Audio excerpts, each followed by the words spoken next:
Aš visą gyvenimą galvojau, kad man taip tikrai neatsitiks. Juk žinojau visas tas schemas ir kaip tai daroma. O gal tiesiog buvau ne tam rajone?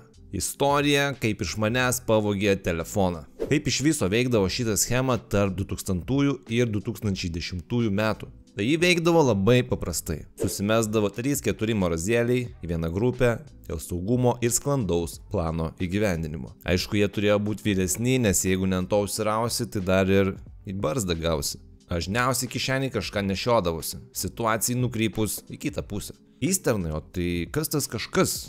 Galimai gali būti žiebtuvėlis, kažkoks mažas kišeninis šaltasis ginklas arba dujos.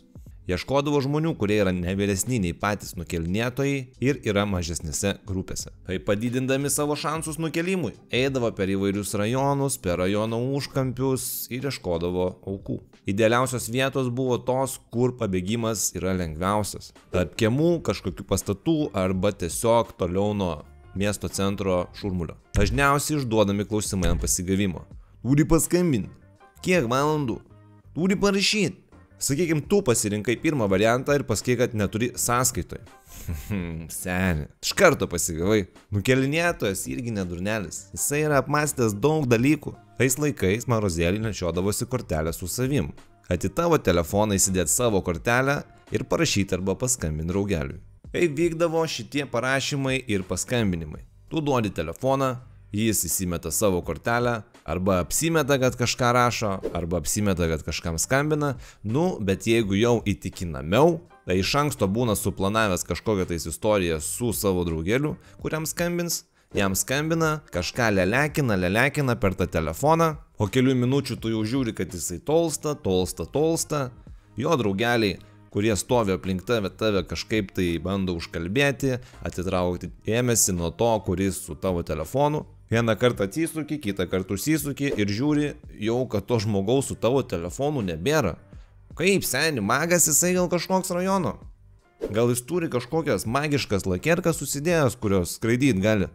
Tada tu jau viskas susiparinęs, klausi, kur tas žmogus dingo, o tau tiesiog atsako: nežinau, šiandien pirmą dieną susipažinau su juo, aš žinau tiek pat kiek ir tu, aš jį pažįstu tiek kiek ir tu, seni, nieko nežinau. Ir ką tu darysi šitoj situacijai? Tiesiog susitaikysi su tuo, kad esi galbūt ne tam rajone, netinkamų laikų ir netinkamui vietoj. Nėra ko vaikščioti be vyresnių. Grįžtam prie istorijos. Kaipgi nukėlė mano telefoną ir koks tas telefonas buvo? Telefonas mano buvo kažkoks tai Sony Ericssonas atsmaukiamas toks, žinot? Dar puikiai atsimenu, kad tas atsmaukimas buvo kažkoks išlūžęs, jau slankiojo jis labai laisvai, kartais net nereikėjo jo įsitraukti, kad jisai įsitrauktų pats iš savęs. Tiksliai atsimenu, kad 3 mygtukai ant jo neveikia. Žodžiu, telefonas daug gyvenime matęs, savo laikus jau atgyvenęs, bet, kas svarbiausia, ant jo grojo labai gerai muzika. Nes buvau kažkokių ten programėlių įsirašęs, kažkokių ten appsų prisirašęs, kur plėšytų tas kolonėlės, o tas rajone anksčiau buvo svarbiausia. Ir turbūt dėl to labiausiai gaila man to telefono. Vasara. Aišku, saulutė šviečia, šilta, geras oras, man kažkur tai apie 13-14 metų gal. Ir mes sumastom su keliais draugeliais iš kiemo eit pamėtyti į kašį. Šiaip dažniausiai kašį eidavau mėtyti su vyresniais arba be telefono. Nes nežinai, kas gali atsitikti nesavam rajone, nors laikai jau buvo seniai pasikeitę ir tikrai ne 90-ieji. Žinojau, kad netoli to kašio būdavo toks soliukas ir tenais rinkdavosi nematyti visokie pacanai, gerdavo ir panašiai, bet seni, kas gali atsitikti? Kas gali atsitikti? Mes tiesiog einam į kašiuką pramesti. Einam link kašio, o kašio aikštelė tuščia. Tipo keista, nes geras oras, vasara, šilta, o dažniausiai ten kažkas būdavo prie to kašio. Bet šiandien kažkaip nėra, tai nice, galėsim pamėtyti. Tik pradedam mėtyti ir po kelių minučių prisistato 4-5 žmonės gal, o gal ir daugiau jų ten buvo, aš nebepamenu jau. Vienas žmogus buvo kažkur matytas man, bet tikrai ne iš gerosios pusės. Prieina jį arčiau ir matau, kas tas vienas matytas žmogus yra. Man jau viskas aišku. Bus bandoma nukelt. Ir aišku, draugiškai prisitrina pamėtyti. Man jau prasideda palievos jausmas, aš jau mastau, kaip čia nusimazint, kaip čia įsisukt, bet niekas normalaus į galvą neįkrenta. Jeigu bėgt, tai rajonas nėra labai toli, bet aš nemanau, kad aš nuo jų pabėgsiu. Plius prapysiu gerą kašio kamolį. Bandyt susimušt, eit vienam prieš 4-5 žmonės vyresnius, nusimato ligoninė, gipsas arba dar kažkas blogiau. Ir galų gale sustaikau su tuo, kad bus kaip bus. Aš tiksliai žinau, kad aš pats vienas čia turiu telefoną iš savo draugų, nes jie pasidėjo juos namuose prieš eidami čia. Aš irgi taip turėjau padaryti, bet patingėjau lipti 4 aukštą, seniai. Mėtom į tą kašį, kažką tai žaidžiam ir vienas klausia, gal kas turi paskambinti. Draugeliai nusimazina, nes jie neturi. O pas mane kišeniai gerai matosi tas telefonas. Žinai, telefono aštrus kampai.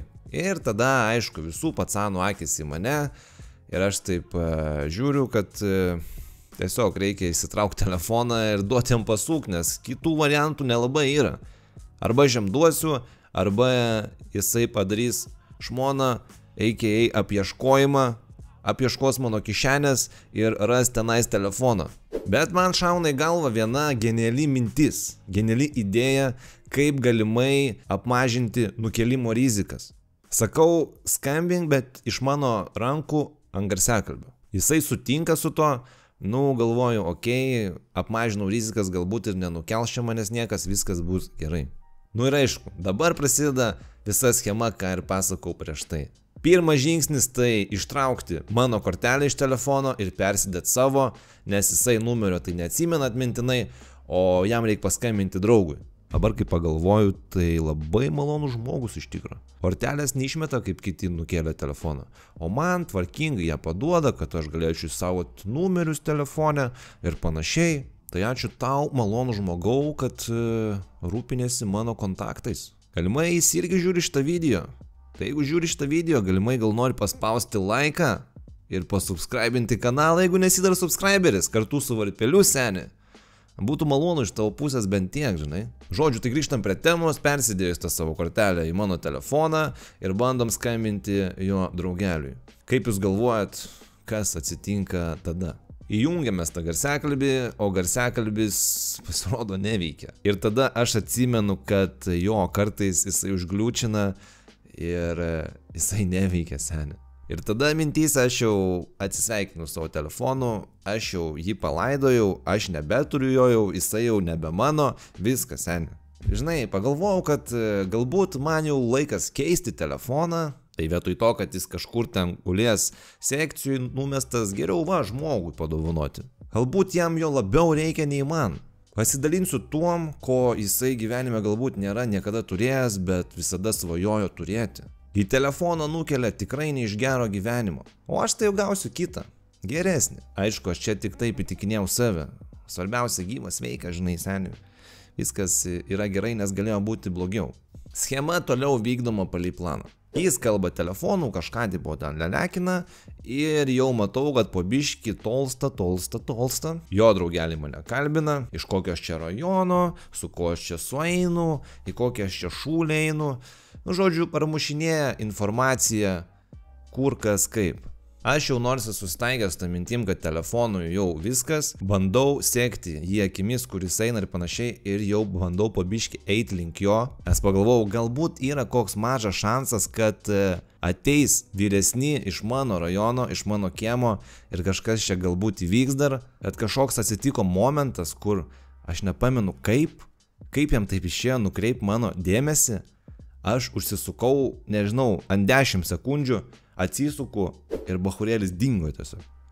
Aš sakau, jis turėjo kažkokius batus gal, kur jį pradangina, arba bolto kažkokią galę gal turėjo jisai, kad jisai tiesiog dingo, seni, dingo. Ir tuo momentu, kai jis dingo, atrodo apžiūrėjom visą teritoriją, už tvorų, už visur ten pasižiūrėjom, jo nėra, seni, what the fuck, kur jisai dingo taip greitai. Ir tada aš nuėjau prie tų bachurėlių ir klausiu, kur jis dingo. ar kažką žinot iš viso, kas čia iš viso atsitiko. Ir aišku, atsakymą gavau tokį, kokį ir tikėjausi. Tai seniai čia nepažįstu, nežinau, pačią pirmą dieną čia su juo susipažinau, žinau tiek, kiek ir tų. Va tokia va tema. Aišku, vienas iš jų pasiūlė man padėti, jį surasti, ieškoti žodžių ir panašiai. Dar pasiūlė paieškoti autobusų stotelėse, nes jeigu nukelia telefoną, tai bėga iškart jauti, kas slėptis. Nu, faktas, seni, faktas. Kur daugiau tu bėgsi, jeigu ne autobusą ir varysi atgal į savo rajoną? Teisingai, teisingai. Aišku, dabar visa šita istorija skamba baisiai juokingai. Aš žinodamas visas šitas schemas ir žinant, kad negalima turėti vertingų daiktų prie savęs, einant į kitą rajoną, vis tiek ėjau ir rizikavau. Senime. Ir pamoka yra tokia, kad kol tau kažkas neatsitinka, tu tiesiog nepasimokai. Aišku, paskui jau po visos šitos situacijos papasakojau rajone savo draugeliams vyresniems, su kuriais sueidau, bandėm ten mes jo ieškoti, bet kur tu rasi žmogų tais laikais, kuris yra vienodo kirpimo kaip ir visi, antrų numerių apskusti, nešioja tokius pačius treningus kaip ir visi kiti ir realiai snukis jo atrodo taip pat kaip ir visų kitų. O ieškoti reikėtų po visą Klaipėdą. Tai faktas, mes nieko neradom. Atsimenu, dar tėvam pasakiau apie šitą situaciją, tai tiesiog žvengti iš manęs, man atrodo, pradėjo. Aišku, ir nebūčiau niekada tai pagalvojęs, kad man taip gali stikti, nes atrodo, žinau visas šitas schemas, žinau kaip save maksimaliai o šito apsaugoti ir panašiai, bet vis tiek tai vyko. Tai va tokia mano istorija, kaip iš manęs pavogė telefoną. Galbūt ir jūs turit kažkokią istoriją, kaip iš jūsų kažką tai pavogė. Tai būtų smagu, jeigu pasidalintumėt ją komentaruose, nes būtų labai įdomu paskaityti. O jeigu pažiūrėt jau videos iki galo, tai paspauskit laikiuką, subscribe kartu su varpeliu ir iki kito karto, chebra.